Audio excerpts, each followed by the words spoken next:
नमस्कार। आज के इस ऐतिहासिक विश्लेषण में आपका बहुत बहुत स्वागत है। आज हम एक ऐसी पहेली को सुलझाने वाले हैं जिसने सदियों से अर्थशास्त्रियों और इतिहासकारों का दिमाग उलझा रखा है। जरा सोचिए, एक विशाल साम्राज्य जो कभी दुनिया की धुरी हुआ करता था, वो ताश के पत्तों की तरह कैसे ढह गया और कैसे एक बाहरी शक्ति ने आकर उसकी जगह ले ली। चलिए इस दिलचस्प सफर की शुरुआत करते हैं। अब जरा इस बात पर गौर कीजिए। हाल ही में एक रेडिट थ्रेड पर एक ऐसा सवाल पूछा गया जिसने सच में सबको सोचने पर मजबूर कर दिया। सवाल ये था कि 30 करोड़ से भी ज्यादा की आबादी वाले इतने बड़े उपमहाद्वीप पर मुट्ठी भर लोग कैसे राज कर गए। मतलब जो लोग कुल आबादी के 1% भी नहीं थे, उन्होंने पूरे 300 सालों तक शासन किया। आखिर इतने कम लोगों ने बिना किसी लगातार बड़े विरोध के अपना इतना मजबूत प्रशासनिक और सैन्य ढांचा कैसे खड़ा कर लिया। और इस 300 साल के विदेशी नियंत्रण का सबसे बड़ा और चौंकाने वाला परिणाम क्या निकला? वो था ग्लोबल जीडीपी में भारत की हिस्सेदारी का एकदम से नीचे गिर जाना। 24% से गिरकर सीधा 4% से भी कम पर। यह सिर्फ एक नंबर नहीं है, बल्कि दुनिया की आर्थिक ताकत के पूरी तरह से पलट जाने की एक बहुत बड़ी कहानी है। भाग 1, मुगलों का पतन, एक खंडित साम्राज्य। इस 1% वाले रहस्य को गहराई से समझने के लिए हमें इतिहास में थोड़ा पीछे जाना होगा। उस दौर में जब सम्राट औरंगजेब की मृत्यु के बाद एक बेहद शक्तिशाली साम्राज्य अंदर से ही खोखला होने लगा था। देखिए, ये पतन कोई रातों रात नहीं हुआ था। ये तो एक तरह का परफेक्ट स्टॉर्म था। कमजोर उत्तराधिकारी गद्दी के लिए आपस में लड़ रहे थे और जमीन की भारी कमी पैदा हो गई थी, जिसे इतिहास में जागीरदारी संकट कहा जाता है। इसी दरबारी गुटबाजी और जमीन की कमी ने केंद्रीय सत्ता की नींव हिला दी, जिसकी वजह से जगह जगह किसानों के बड़े विद्रोह शुरू हो गए। इन अंदरूनी दरारों ने बाहरी ताकतों के लिए दरवाजे एकदम खोल दिए। 1707 के बाद पूरा साम्राज्य मानो ताश के पत्तों की तरह बिखरने लगा। फिर 1739 में जब फारसी शासक नादर शाह ने दिल्ली पर हमला करके शाही खजाने और मयूर सिंहासन को लूटा, तो एक बहुत बड़ा पावर वैक्यूम यानी सत्ता का भारी खालीपन पैदा हो गया। और 1761 में पानीपत की तीसरी लड़ाई तक आते आते तो मुगलों की सैन्य ताकत पूरी तरह से खत्म ही हो चुकी थी। भाग 2, शाही कब्जा, व्यापार में बदलाव। अब इसी सत्ता के खालीपन का फायदा उठाया ब्रिटिश ईस्ट इंडिया कंपनी ने। उन्होंने भारत पर अपनी पकड़ मजबूत करने के लिए अपनी बेहद अनुशासित सेना और उस जमाने की सबसे आधुनिक नौसैनिक तकनीक का बहुत ही चालाकी से इस्तेमाल किया। लेकिन उनका मकसद सिर्फ राजनीतिक सत्ता पाना नहीं था। 1840 के एक दस्तावेज में लिखा गया यह वाक्य सब कुछ साफ कर देता है। भारत को एक विनिर्माण देश से कच्चे माल का निर्यात करने वाले देश में बदलना। जी हाँ, ये कोई संयोग नहीं, बल्कि एक सोची समझी आर्थिक चाल थी। भारत जो पूरी दुनिया में अपने बेहतरीन तैयार माल और कपड़ों के लिए मशहूर था, उसे एक बहुत ही सुनियोजित तरीके से सिर्फ कच्चे माल का निर्यातक बना दिया गया। जरा इन नीतियों का असर तो देखिए। ब्रिटिश शासन से पहले दुनिया भर के मैन्युफैक्चरिंग एक्सपोर्ट में भारतीय कपड़ा उद्योग की हिस्सेदारी शानदार 27% थी। लेकिन इसके बाद ब्रिटेन जाने वाले भारतीय माल पर 70 से 80% तक का भारी भरकम टैक्स या टैरिफ लगा दिया गया। इसका अंजाम क्या हुआ? ये 27% की हिस्सेदारी गिरकर मात्र 2% रह गई।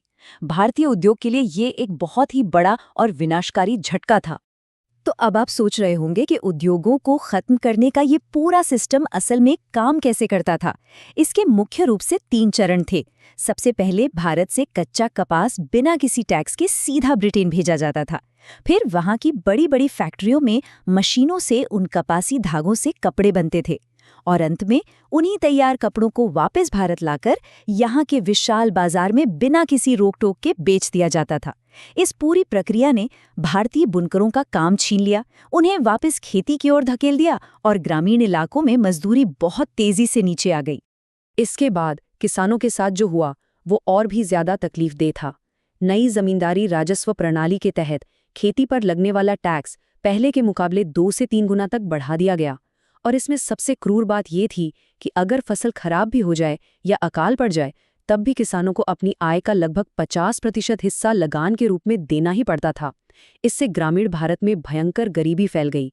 और जानते हैं इस पैसे का क्या हुआ? इसी भारी टैक्स से दुनिया भर में ब्रिटिश सेना के बड़े बड़े अभियानों का खर्च उठाया जा रहा था। भाग 3, बुनियादी ढांचा बनाम संपत्ति, 2 दृष्टिकोण। अब हम यहाँ ब्रिटिश शासन के असर को लेकर एक बहुत ही अहम ऐतिहासिक बहस पर आते हैं।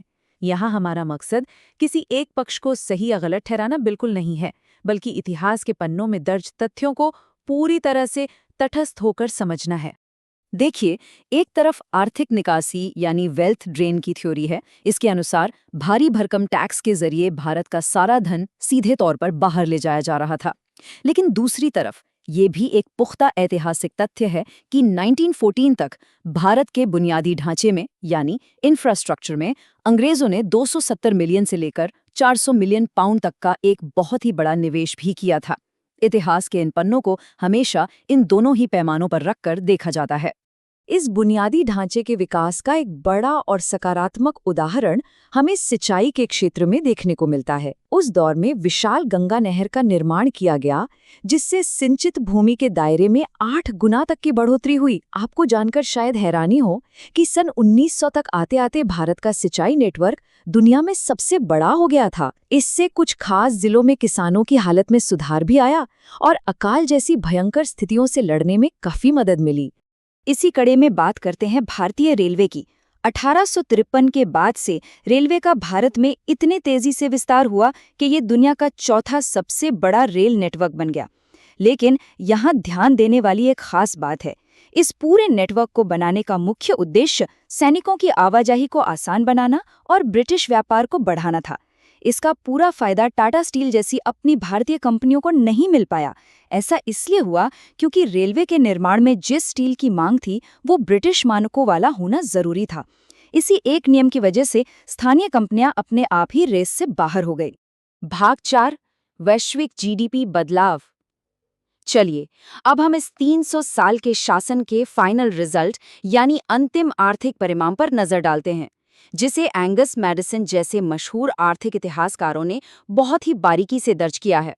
शुरुआत में हमने जिस चौंकाने वाली आर्थिक गिरावट की बात की थी ना, वो यहाँ इस डेटा से एकदम साफ हो जाती है। सन 1700 में 24.4% जीडीपी के साथ जो देश पूरी दुनिया में एक आर्थिक महाशक्ति था, 1950 तक आते आते वो सिकुड़कर सिर्फ 4.2% पर सिमट गया।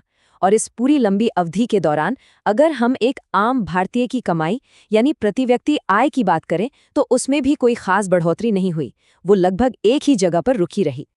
और जब हम भारत की इस तेजी से गिरती हुई हिस्सेदारी की तुलना सीधे तौर पर यूनाइटेड किंगडम की बढ़ती हुई हिस्सेदारी से करते हैं तो तस्वीर बिल्कुल शीशे की तरह साफ हो जाती है।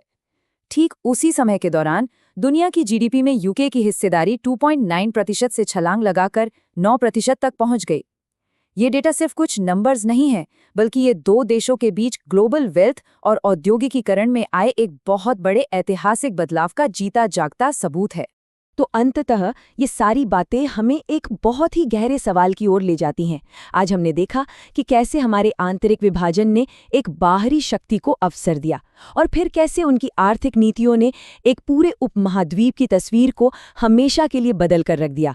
लेकिन आज का सबसे बड़ा सवाल ये है कि क्या इतिहास की वे आर्थिक नीतियां और उनका गहरा प्रभाव आज भी हमारी इस आधुनिक वैश्विक अर्थव्यवस्था को आकार दे रहे हैं? इस पर जरूर विचार कीजिएगा। आज के इस विश्लेषण में हमारे साथ जुड़ने के लिए आपका बहुत बहुत धन्यवाद।